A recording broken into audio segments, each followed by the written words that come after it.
So here we go. Welcome back. This is my day 26 of Camino de Santiago, walking on my treadmill, redoing the Camino on my treadmill from Galway, Ireland, following the video of BK Lee from Korea, who did the Camino about a year after me. Don't ask me the years, I'm all mixed up. Something like I did it 2018, he did it 2019, or I did 2017, he did 2018. Honestly, do you really care? I mean, stop asking me these ridiculous questions. Please, come on. Let's get realistic here. Oh, cyclist on the way. Knock him over, BK, knock him over. There's a cyclist, he's stopped. And he's talking in an American accent. Is it Lance Armstrong? I think it is. I think it was. I think it was Lance Armstrong. Looking for... No, I was going to say something legally compromising there. Let's not go there. Okay. Anywho, this is exciting. Regular listeners listening to my last episode, day 25, were no doubt disappointed. Oh, hold on. Where's my phone? Disappointed because I was running out of things to say. Shocker. But there's been a development. There's been a major development. Breaking news. This is Wolf Blitzer in the Situation Room. Welcome back. We're in the Situation Room. And we've got breaking news coming in here from Mike Cullen in Galway, Ireland, where James Finlan is setting off on his day 26 of his Camino on a treadmill. Oh, here comes a cyclist. Get a bell. Buen Camino. Beep, beep. Get a bell. He's having trouble. He's really fell off his bike. Oh man, cyclists, they grind my gears. On the Camino, that is, not in real life. They're just ruining the whole spiritual atmosphere. Yes, they're talking there. I can't follow the conversation, but the American cyclist said yes, and then he said thank you. So, because BK let him past. But he's walking with his bike. I'd be like, hey, get out of my space, dude. That's what I'd be like. Get out of my space. And I'd say, get out of my space or I'll jack your ass up. What's he saying? Friggin' children or something? I didn't see where you guys turned, so I just sailing down towards the winery. Got there, I thought... Hey. This is Lance Armstrong got lost, and he's met up with his pals again. BK is laughing. So Lance has found his pals. I wonder where he went when he got lost. Wonder did he have a little package to pick up from a doctor? I'm only joking, Lance. Relax. Just relax, will you? Okay, and they're off. Ding ding, get a bell. Buen Camino. Okay, I'm okay. I'm in a good mood today. So I'm being nice to the cyclists. Let's get my speed up. Why not? Let's go nuts there. 4.4. Okay, so breaking news. James Finlan was running out of things to say, but then just as he was about to lose all his listeners, he discovered a little diary he kept. Let's switch to first person. This is getting confusing. I found a little diary that I kept on the Camino. I knew I had it, I just never looked at it. When I say a diary, it was like a little notes app on my computer. Oh my God, this guy's struggling again on his bike. Just the surface isn't designed for bikes. Hey, I keep telling you that, you know. Stay off our Camino, you know, cyclists. We not like you around here. Okay. Anyway, back to... We don't like your kind around here. Hey, gringo. We don't like your kind around here. I'm just auditioning there for some of my many accents. That's, I guess, Mexican, one might say. Well, I hope. That's whatever you want it to be. Just give me a job. Okay. So, Camino... So I did keep this diary that was more like bullet points. And it ran out in Burgos. My last note was I got sick. And then I was like, I started a part 2 journal and it just said on the road again, and that was it, nothing else. But what it means is the breaking news is I'll have something to talk about for the next few minutes. Just taking a water break there, which is better than having nothing to talk about, I believe. Okay, where am I? So let's look in here on my phone using Google Keep Notes app. I've got a Camino section. Now, where are we? Camino. Candles, a list of all the people I lit candles for. That's private, pretty much. Okay. Camino Journal Part 1. I'm trying to hold my phone, walk and talk. Day 1. See, I should have done this earlier, but honestly, there's not that many notes. They're coming in useful now. This is a recap, okay? This is a recap episode. You know, people who watch TV series, Game of Thrones or some awful crap like that. And then you watch a recap to remind yourself of all the awful crap that you've forgotten that happened in the previous episodes. So here's the awful crap for my recap. Okay, day 1. Met Irish women at Biarritz Airport. Rain! ! Beers while waiting for train. Slept in gym with Aisling. So that was when I say with her, I mean there was like 60 of us. Steady on. Okay. She was one of the Irish women I met. And she walked with me on day 1. And then we met again in Pamplona. Okay. That's my day 1. Day 2, long trek over Pyrenees. So day 2 is really day 1, if you get me, of the actual Camino. Long trek over Pyrenees. Sent bags onto hostel in Espinal. Now, we only did that when we got to Roncesvalles after walking 26 kilometers, plus 1.6 kilometer elevation, I think, 1.2 or 1.6, plus stopping for 40 minutes to help rescue an English woman who collapsed. Just giving you context, because you're going to be judging me. I can feel like, hey, you at the back, out. You know, you're all like saying, oh, we sent the bags. Sir sent the bags ahead. He's so lazy and useless. Hey, listen, I'm a hero, okay? So anyway, sent bags on to us. Met TG, that's wrong, TK. Yeah. No, TK, it's not TG. TK. What did we get? TJ, okay. Met TJ, overwrought ex-fighter pilot from Florida. Quote, Irish gals are either plain or pretty. You guys are pretty. I'm not a gal. So he was complimenting Ashton, I guess. Sort of backhanded compliment, insulting the Irish at the same time. Irish gals are either plain or pretty. You guys are pretty. Or maybe, were there other Irish women with us? No. I wish I was on a beach in Bangkok. Hey, I'm going to take an El Camino. Oh, I told you that one. That's what he said when he wants to go to the gentleman's room. Okay. Helped English woman who collapsed. I have her name here. I won't repeat that. Drinks with Irish lads. That was in Roncesvalles. Mass. Good Irish Catholic that I am. Pilgrim's Mass with Alice and Gail from South Africa. Alice was Irish though, but based in South Africa. Buen Camino, get a bell. Walk to hostel with Aisling. After all that, we walked another 6 kilometers.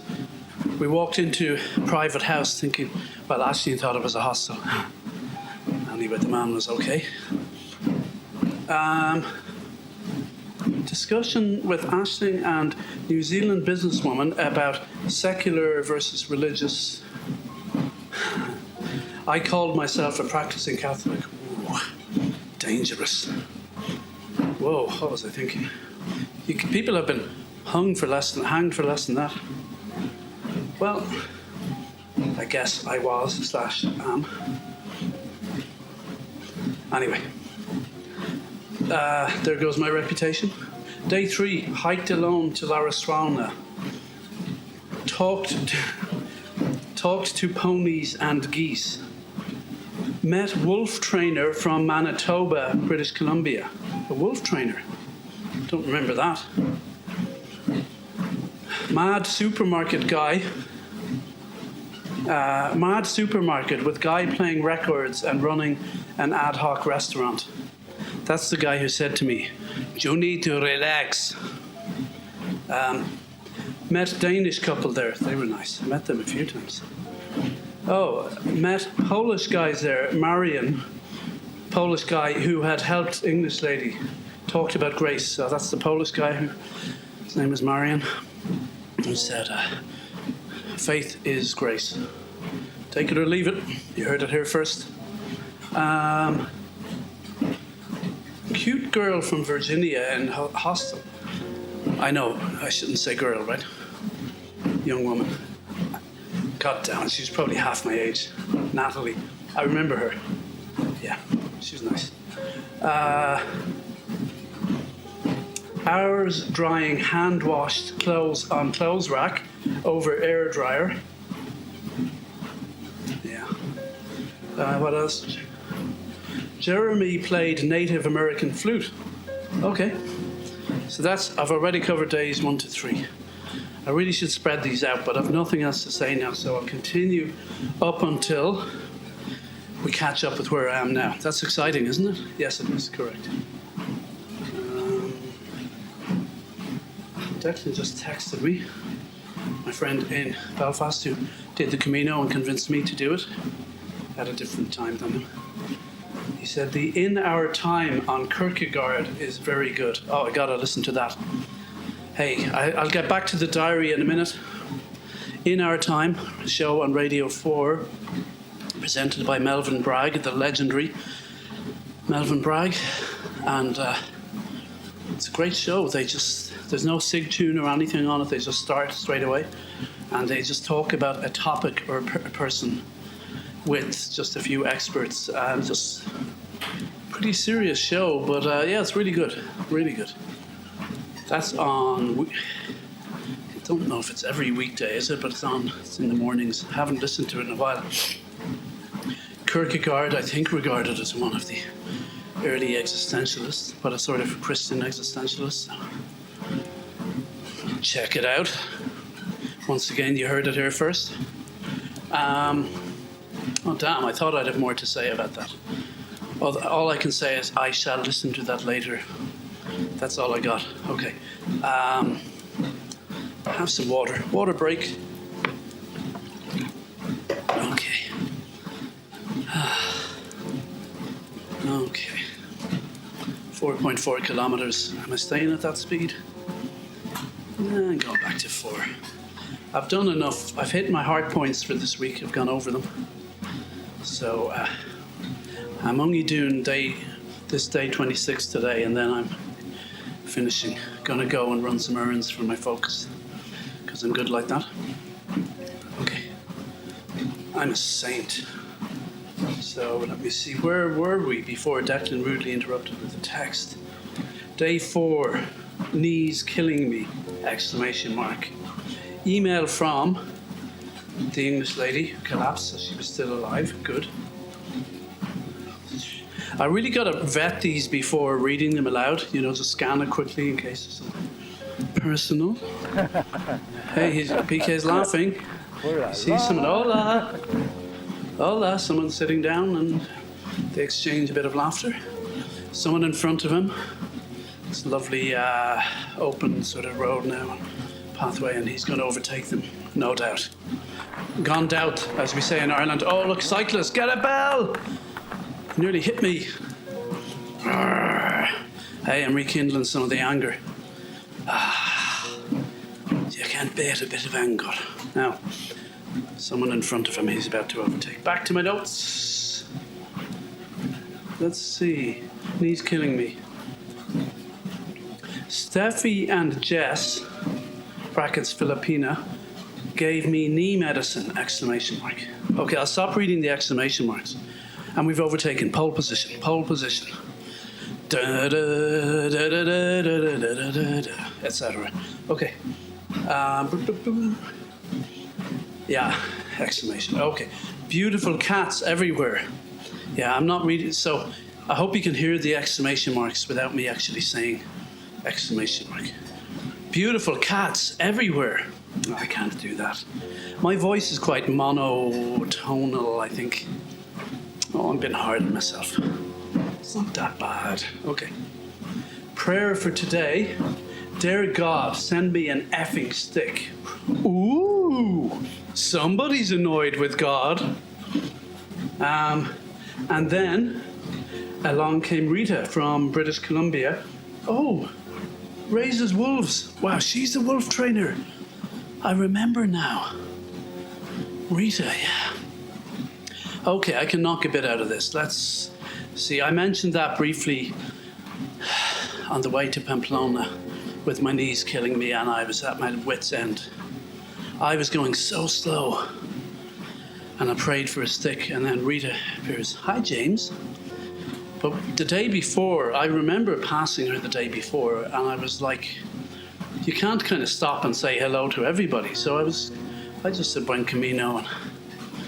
But then somehow I decided, no, I'll have a quick chat to her.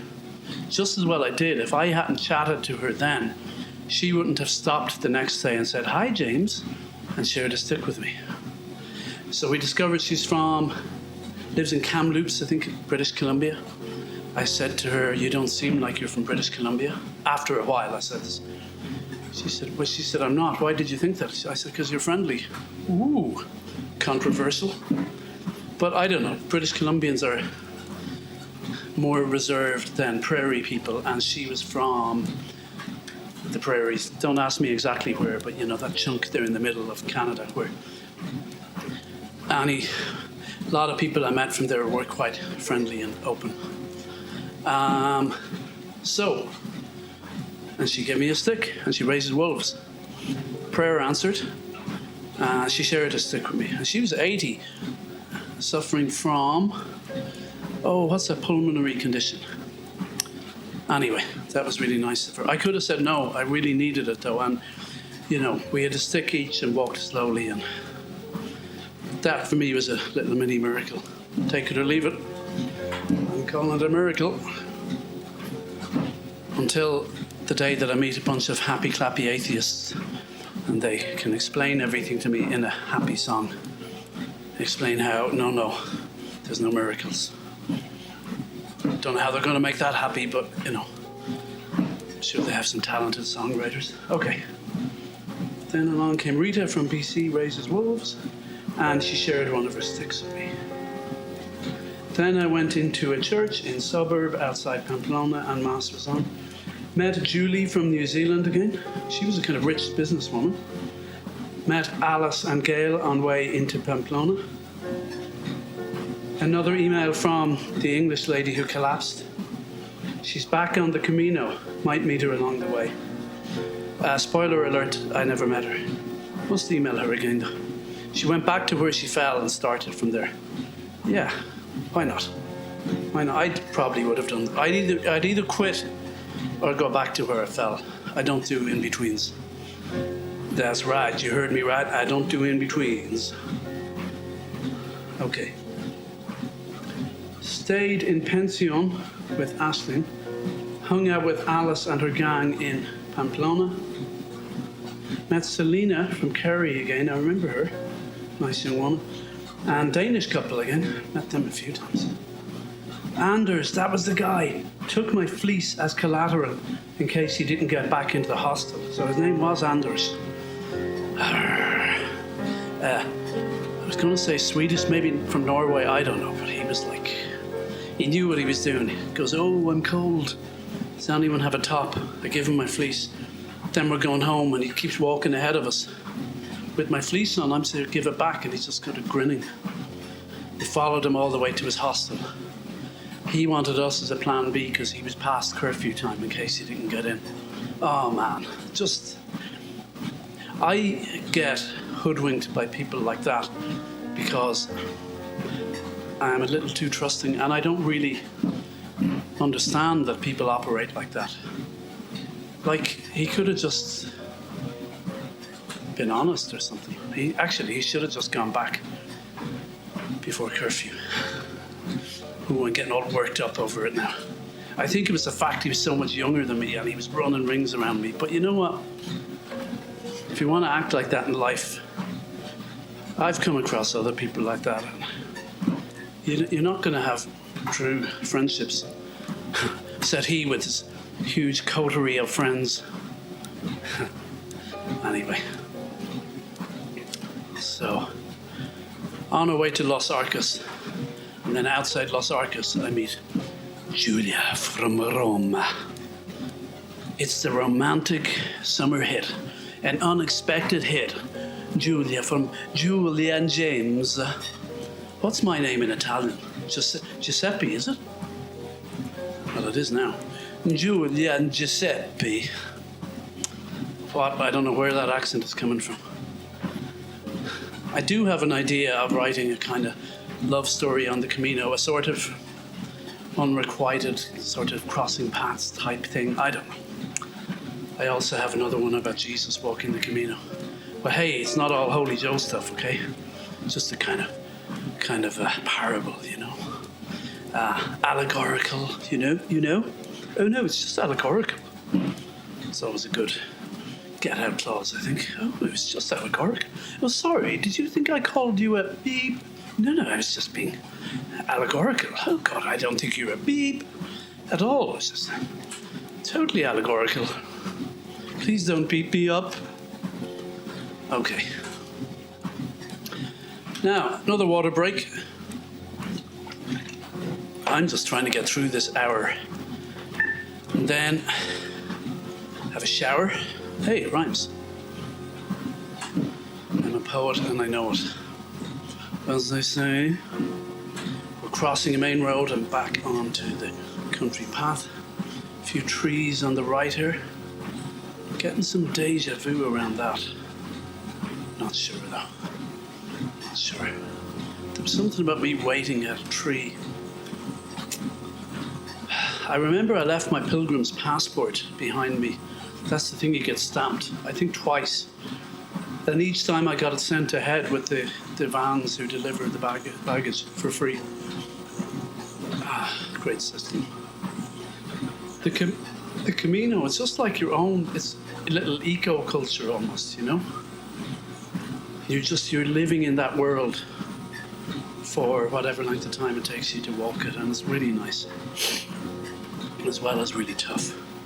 You meet people along the way, then they disappear, then sometimes weeks later, someone you think they're way ahead of you or way behind you, and they pop up, and it's kind of dreamlike.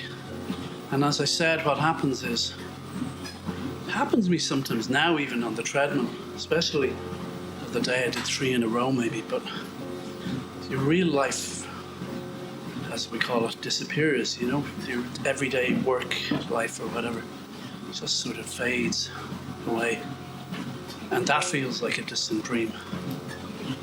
But I would say for me, a lot of the Camino felt like a dream, even though it was the current reality. My last week was the toughest. My sort of soul had given up, but I made it still. It is good to do something hard and finish it and make it. And sometimes there's an overemphasis on that. People running 1 million marathons or whatever, instead of maybe looking after their kids or whatever. He said judgmentally, I love that, like, no way I'm going to run even 1 marathon, I think. When I got into running, I think I entertained those thoughts for a while. But I saw a woman on the Tommy Tiernan show. I must talk more about the Tommy Tiernan show because there's a lot of, it's just great guests on it. He's a really good interviewer, and that would give me a lot of material. I kind of could almost plagiarize his show. No, not plagiarize, advertise. It's all allegorical, you know? Anyone who doesn't know, it's Tommy Tiernan, Irish comedian, who now does chat shows where he doesn't know who the guests are who are going to come on. So he doesn't know who they are, and also nothing is rehearsed, so it's scary for the guests as well. Because normally in these chat shows, spoiler alert, It's all kind of pre-rehearsed. The interviewer knows what to ask, and the interviewees know what's coming up, and they have their little stock answers and their little jokey answers prepared, so that they sound, coherent and amusing and intelligent and all that. Tommy does a totally different thing, and it's getting great praise. I'm not a fan of TV in general, but this one is, it's a keeper. So this woman was on. Was it Sinead Kane or something? I can't remember. I missed her name at the start, but anyway, she is, what's that word? Not completely blind. There's a word for that. Profoundly, I'm not sure. But can only see up close, I think. So she runs marathons with guide runners. And she did like a 24-hour one, all crazy stuff. She was talking to him, though, about what happens to your feet. And I was like, oh, no. Not for me. I have this book about a guy who went all vegan and did loads of ultra marathons. Again, I think I bought it with that kind of delusion that, I might do that someday.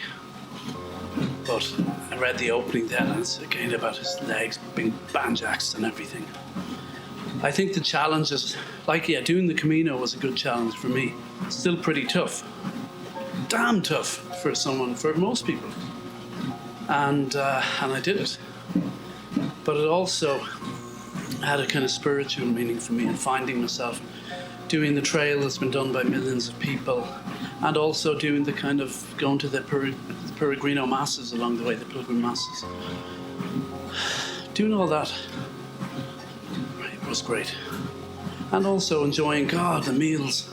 Peregrino meals, like for a tenner, you get like 3 courses. They'd often have starter, you'd often get like spaghetti bolognese as a starter. And then the main course would be kind of smaller, like maybe fish with a little bit of veg. And then, dessert. And then anywhere between a quarter and a full bottle of wine. I mean, I don't think I ever drank a full bottle of wine on the Camino. I know some hardcore Irish people were telling me, of course, I should no bother. Well, no, I couldn't do that. But even like half a bottle and feeling a bit groggy in the morning, no, I'm just... But I definitely had a beer when I'd finish, or 2, and then wine with my meal, and then to bed. And I do think, as long as you're not an alcoholic or something, but the alcohol, when you're walking that much, first of all, you're burning off all those calories. And second of all, it does, I think, help, ease your muscles. When you've done all that hard working, and then you eat, lots of carbs and protein and wine. Oh, honestly, it's heaven. It's heavenly, absolutely heavenly, I tell you. So, coming up to, walked nearly half an hour now, 28 minutes or so. Just another half hour of talking. No, I gotta do another 40 minutes.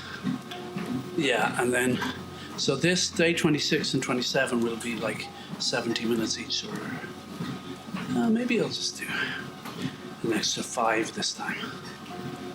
We'll see. Hope you're all enjoying listening to me. Another water break.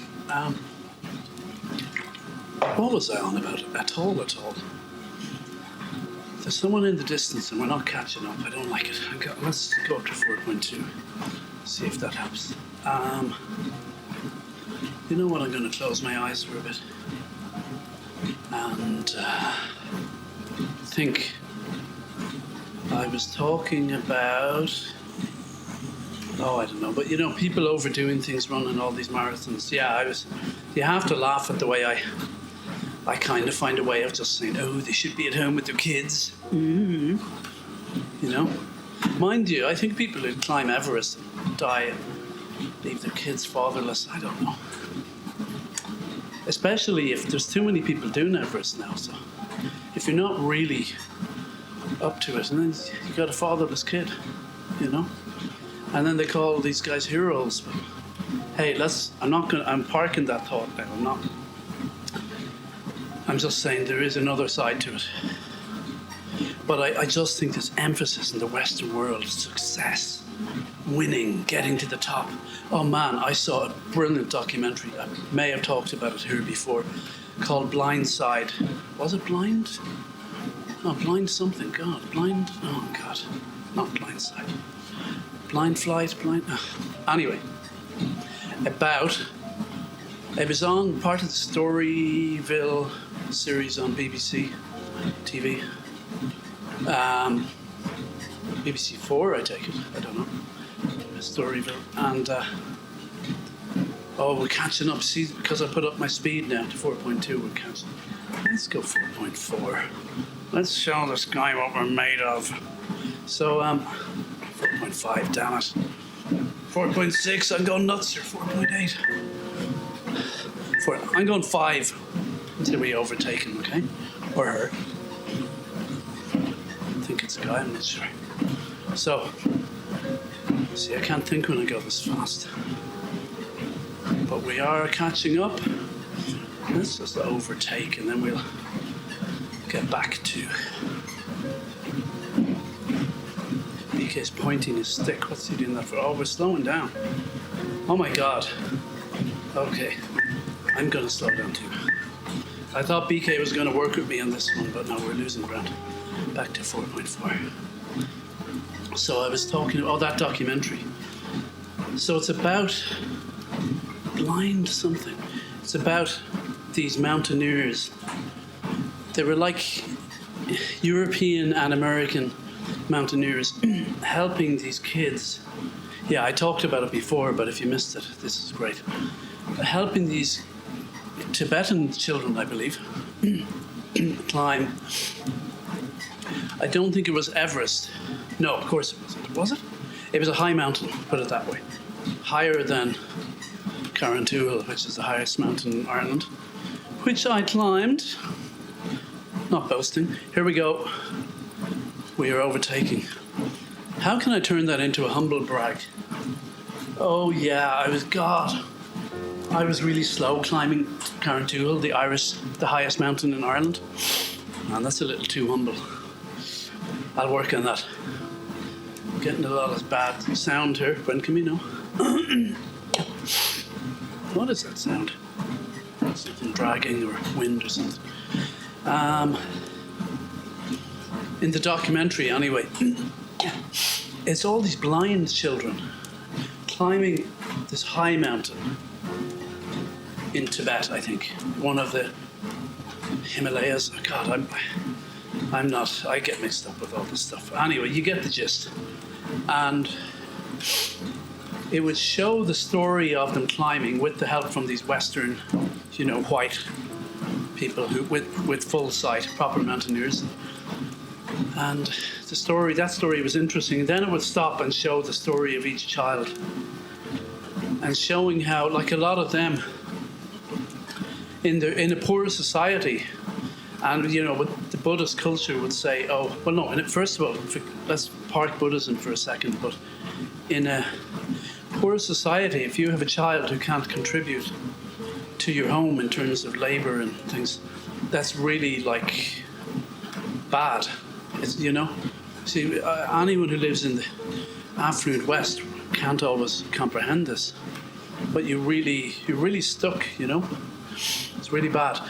Then, of course, this is co-opted into Buddhist thinking in the sense that, well, you did something bad in a previous life and now you came back as a blind person. And lots of people, I remember at one of the characters, they showed people shunning him or her in the street. So, once again, we have this thing, say, in Ireland where everyone is, the Roman Catholic Church are responsible for all the evil in the world, and Buddhists are great. And it's like in that film Calvary. I know I've quoted all this before, but hey, it'll pass the time. It would have passed anyway, said Beckett. So every time I say it would have passed the time, I have to quote Beckett to appear erudite and knowledgeable, and also to give Sam an old shout out. Irish writer. You got to give the shout out to the Irish writers every so often. Pretty sure I've mentioned it, dropped into the conversation, that I'm I read Ulysses last year, yes, by James Joyce. Oh, it was very good, very good. I understood every bit of it. I loved it. Absolutely loved it. Best book ever written by a mile. Anyway, where was I at all? Where was I? Bum-ba-dum. We are farmers. Bum-ba-dum-bum-bum-bum-bum. Liberty, liberty, liberty, liberty.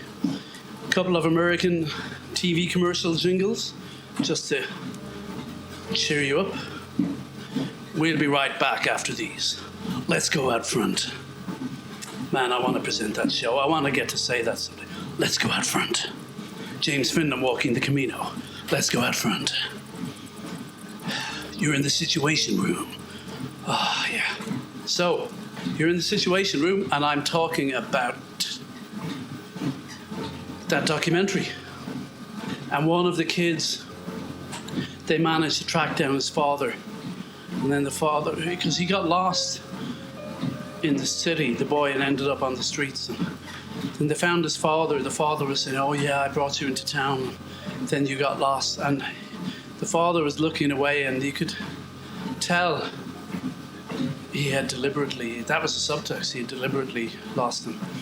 It's easy to judge, but like, seriously, a lot of people who are listening to this, a lot of people, you gotta love my optimism, are probably from relatively affluent areas and can't fully understand that. We all think we're saints, but anyway.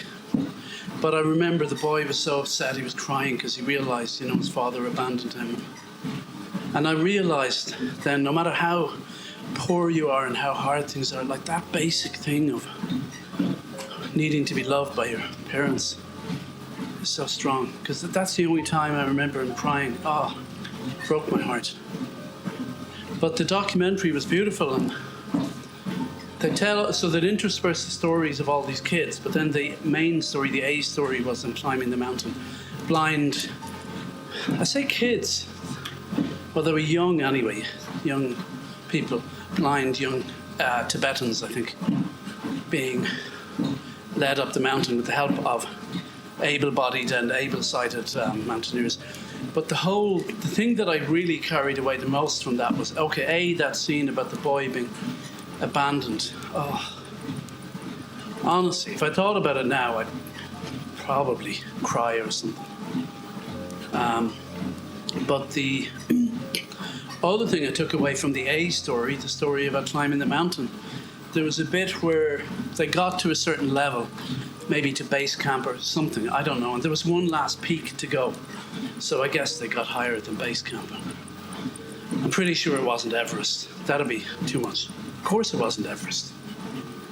What am I thinking?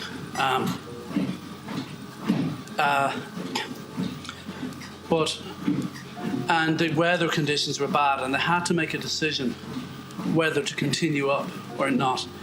And, a lot of the mountaineers were, yeah, we gotta, Western mountaineers, it's all about reaching the top. But then maybe the advocates for the blind people were saying, well, the safety's more important. And there was a discussion then about, is it really about reaching the top, That's a real Western attitude. It's all about reaching the top and winning over somebody else. And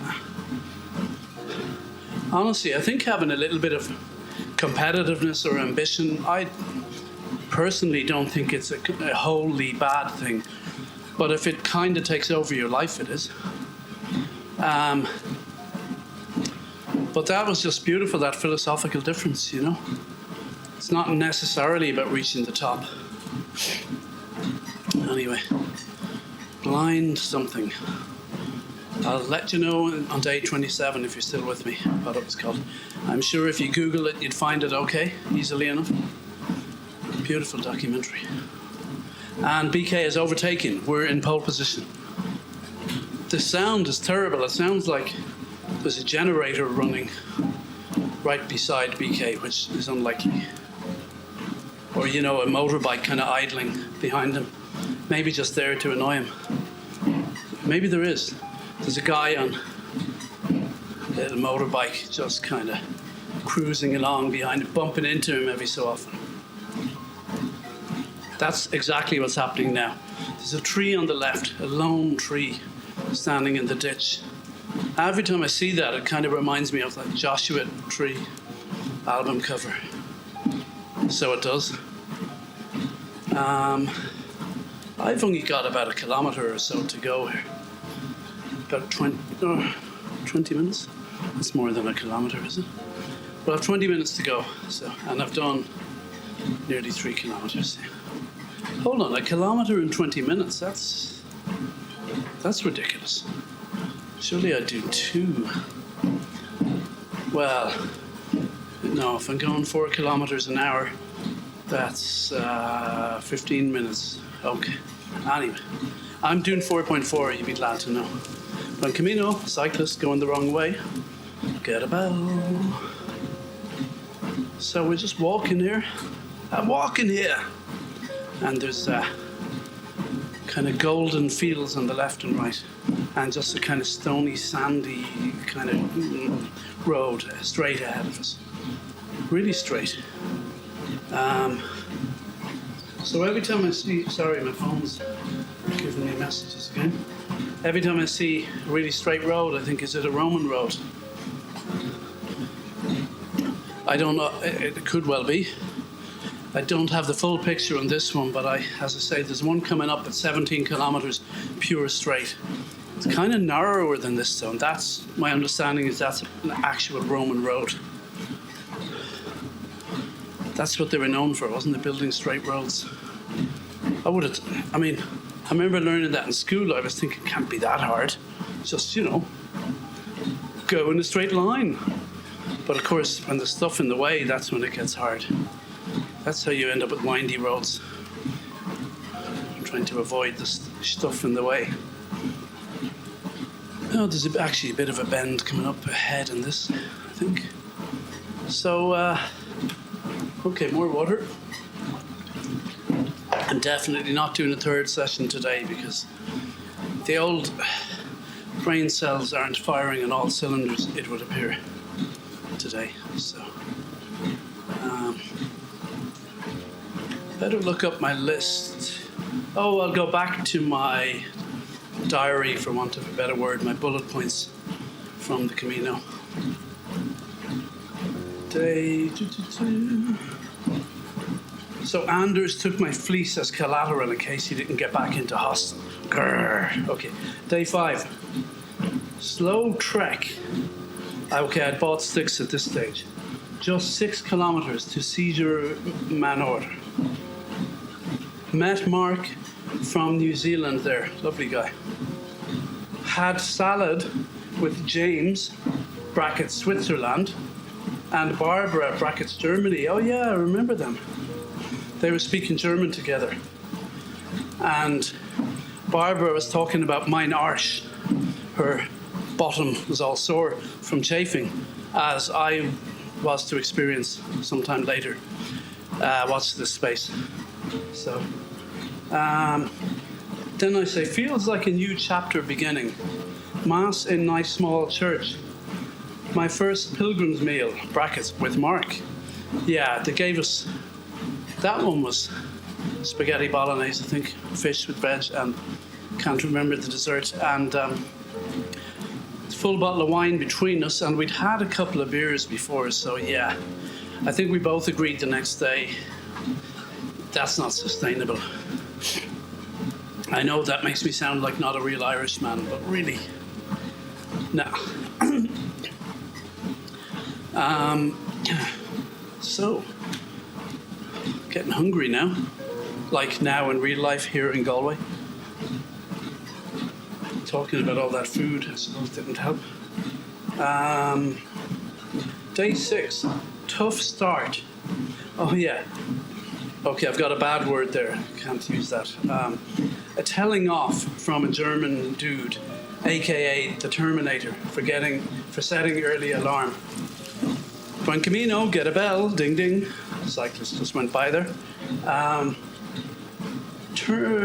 slow out of town in dark, overtaken by the Terminator, who uses his poles like ski poles and just flies up the mountain. Oh yeah, he used them like ski poles. That's right. The two went out in front at the same time. Instead of, normally they're kind of working at angles to each other. As I said, he was just like a robot, like the Terminator. You could hear almost the hydraulic engines on the sticks, you know? Buen Camino. Anyway, I talked about him before. I set my alarm early. The dude ignored me the day before. I said hello to him a couple of times, looked straight through me. Another thing I hate, there's a cyclist going the wrong way. Good. Keep going the wrong way. I set my alarm for 5:30 a.m. Walking past him, he goes, "This is ridiculous." I just look at him, I go, "Oh, you talk." Ha ha. James 1, Terminator 0, dude. So, as I said, he overtook me then, never saw him again. Now, we're coming to a stop sign here and a major road, and we're crossing it. We're about to cross it. Look right and left, and it dissolved, and we're now further on. There's vineyards to the right, so we're on our way to Los Arcos, and there are vineyards to the right. Maybe to the left, I think so as well, maybe. And we're walking, and that sound is gone of this sort of, sounded like a motor. So yeah, the motorbike who was following him has ran out of petrol or just gave up. He was chasing him out of town, I guess. That's what it was. Chasing him to the county line. Don't want to see you type around here no more. You all hear me? Okay, so anyway, chased out of town for some unknown indiscretion, I dare say. I can hear, it's not crickets, is it, or cicadas, or some sort of insect kind of sound we don't get here. I remember being in Georgia, America, when there was cicadas, that's the time I was involved in a car chase. But the sound of the cicadas, if I'm pronouncing it right, was really loud, deafening. And I don't think they come every year, am I right? It's every few years. And my acquaintance was working on a film shoot there, but they had a lot of problem with the sound with the cicadas. Buen Camino, get about, you're going the wrong way. They, recording a film shoot with cicadas, they just had to stop. When they kicked in, the noise was just deafening. In Ireland we've no crickets, or in England, but American sound editors, if they're working on a film set in Ireland, I think you have to put in crickets. Well, anecdotally, I've heard of them doing this, and then I've been told, actually, you put in crickets for the nighttime scenes. That's just the done thing. They were like, we've no crickets in Ireland, sir. Please take them out. Thank you. So, BK has stopped. Should I stop too when he stops? Should I? That'd be nice. Yeah, maybe I will. Why not? Yeah. Oh, damn, he started again. Okay. 4 kilometers an hour. That was nice while it lasted. Now can we overtake this woman? I'm sure BK is overtaking a lot of people. Give him a little help. 4.2. There we go. I can hear voices behind us. They're closing in on us. So let's hope we can keep ahead of them. I'm contradicting myself now. It's all about winning. Buen Camino, we've overtaken. We're in pole position. Yeah. Hey, I'm a Westerner. It's all about winning. I rarely win. I've come third and stuff and things. I won a poker tournament in Galway here, in Moycullen, where I live. And just before that, I had played a bit of, when I grew up, card stud. I'd never played Texas Hold'em. I was at a party with my friend Dara in Salons, Kildare, isn't it? Yeah, Kildare, outside Dublin, and played Texas Hold'em for the first time. It was only like a $5 buy-in, but I won. I was playing like a madman, but I won anyway. Sometimes when you don't know, you do crazy things and get lucky, you know. Maybe there was a bit of skill. There was certainly a lot of balls, I suppose, am I allowed to say that? A lot of grit and determination involved, and a bit of healthy dose of madness. But then shortly after that, I think then I started playing it on Facebook, like for no money, but learning a bit about it. I mean, when there's no money, strategies are different, but still you get just the basic idea of it. And then I played in a tournament. They had it wasn't Patrick's Day, but they had a tournament in the local bar here, which has now changed hands. It used to be the Crossroads, Sinead organised, and it was a fundraiser. So basically half of the pot went to a fundraiser, but I won the other half, €250. Felt so good. And I was playing against, there was a couple of young lads who were sharks. They were talking a bit too much about gambling for my taste. Not so much my taste, just for their sakes, I hope.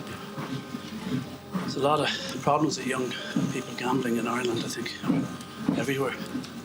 They were talking about betting on NBA, like American basketball. Really? They're saying, oh yeah, you get a lot of wins there, but look, the bookies win the most, that's how it works. Anyway, the Sharks managed to knock them out. There was a drunk couple, really drunk. I was like, betting like crazy, playing crazy, you know. And I just sat still until I had a good hand and managed to beat them. But I also got lucky on the river, as I call it, the last flop. At least twice I was saved by the river.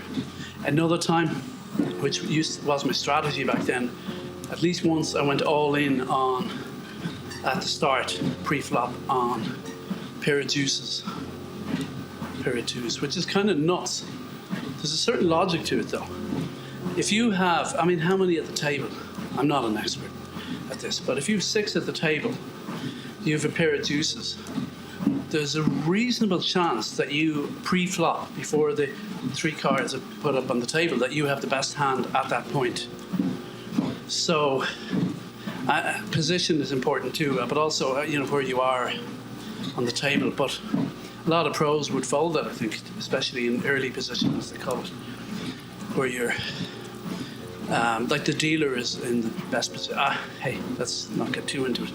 But there's a good chance you have the best hand. But post flop, once the cards go up, and especially if there's a king or an ace there, you probably don't have the best hand.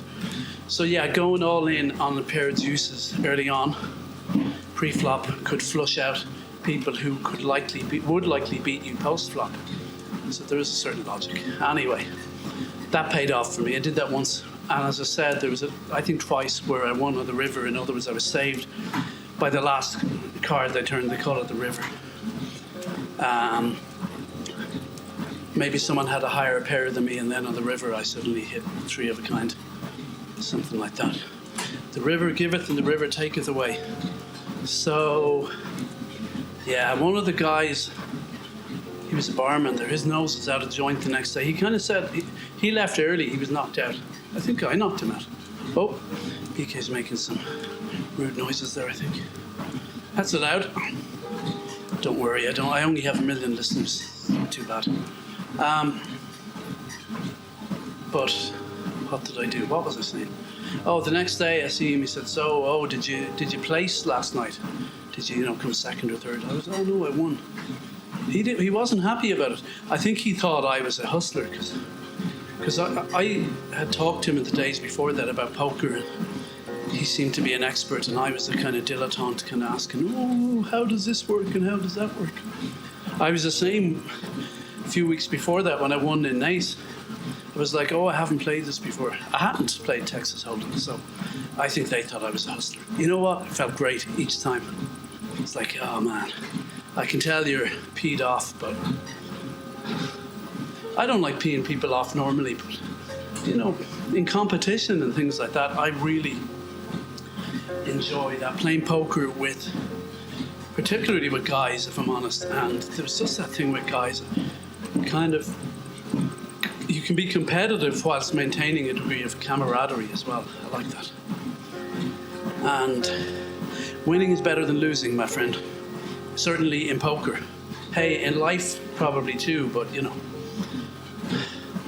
life teaches you humility as well. As I was saying to someone just the other day, she was talking about doing the Camino when she was young in flip-flops.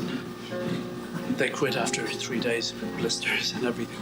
She said, I'd like to do it now once I've got more humility. And I said, yeah, life is a constant lesson in humility, I think.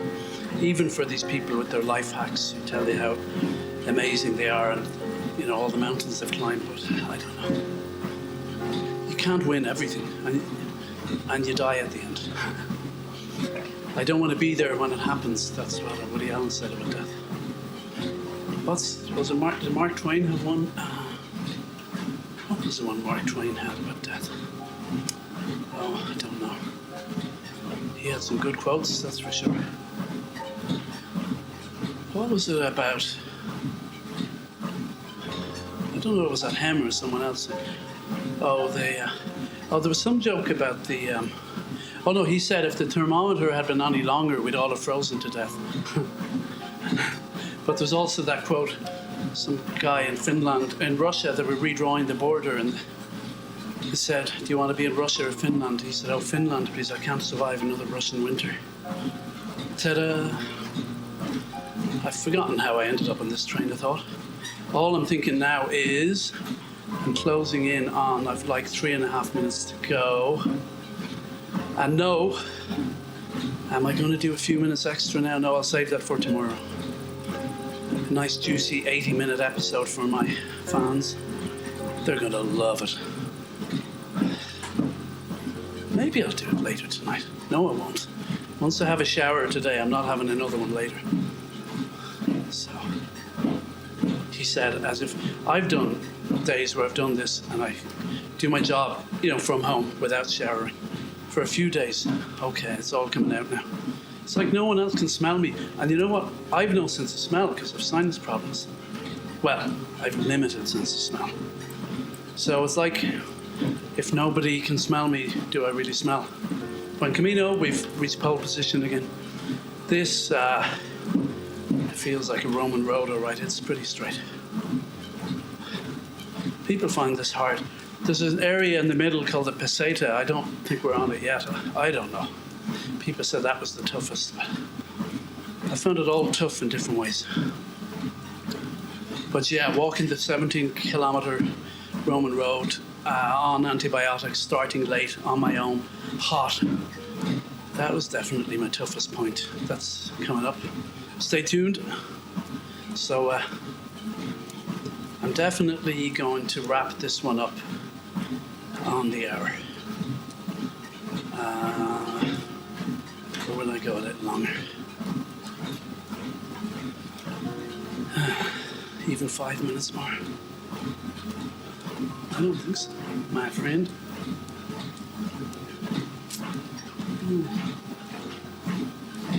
Let's see. So,